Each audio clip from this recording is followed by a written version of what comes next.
योगफल s is equal to X plus Y plus Z के संबंध में निम्नलिखित कथनों पर विचार कीजिए, जहां x, y और z में से प्रत्येक 10 से छोटी भिन्न अभाज्य संख्या है। ठीक है, तो 10 से छोटी अभाज्य संख्या कौन कौन सी है? 2, 3, 5, 7। ठीक है, 2, 3, 5, 7। अब यहाँ पे 3 स्टेटमेंट दिया गया है जो हमें चेक करना है। s का इकाई अंक 0 हो सकता है। अब ये हमें पता है पहले से कि x, y और z का वैल्यू इसी 2, 3, 5, 7 में से किसी 3 को लेना है।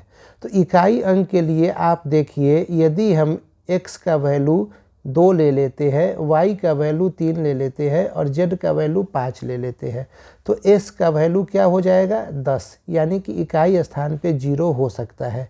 यानी कि हमारा ये पहला जो स्टेटमेंट है ये सही है। अब दूसरे स्टेटमेंट पे आइए, s का इकाई अंक 9 हो सकता है।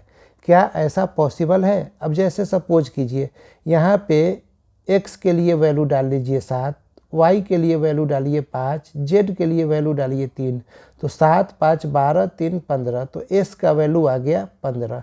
ये मैक्सिमम वैल्यू है जहाँ पे इकाई स्थान पे 5 ही आ रहा है, यानी इकाई स्थान पे किसी भी परिस्थिति में 5 से ज़्यादा कोई अंक नहीं आ सकता है।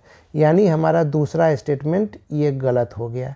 जैसे ही दूसरा गलत होगा, अब आ जाइए आप अपने यहाँ कंक्लूजन पे, तो ये गलत हो गया, ये गलत हो गया, ये गलत हो गया, तो हमारे पास सिर्फ सी बचा।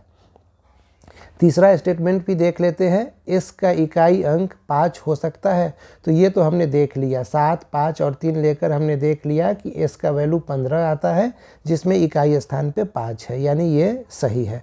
तो यहाँ पे हमारा उत्तर सी होगा। उम्मीद करता हूँ आप लोगों को समझ में आया होगा।